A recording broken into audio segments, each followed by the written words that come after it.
আল্লাহর ব্যাপারে নিরাশ হবেন না, তার দয়ার প্রতি আশা হারাবেন না।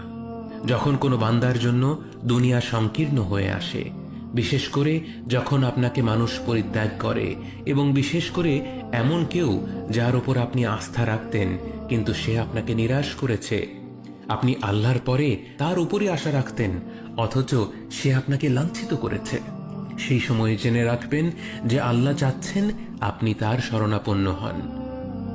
এই পৃথিবীর সবচেয়ে সুখী মানুষ হচ্ছে সে যে আল্লাহর দিকে তার মুখ ফেরায়। এই পৃথিবীর সবচেয়ে সুখী মানুষ সে যে আল্লাহর কাছে তার হৃদয় সমর্পণ করে। মনে রাখবেন যে আপনার একজন মালিক রয়েছেন যিনি আপনার প্রতি আপনার নিজের নফসের থেকেও দয়াবান, যিনি আপনাকে ভালোবাসেন এবং ভালোবাসেন যে আপনি তার কাছেই আশ্রয়ের জন্য ছুটে যান আর তাকেই আপনার দোয়ায় ডাকেন। জেনে রাখবেন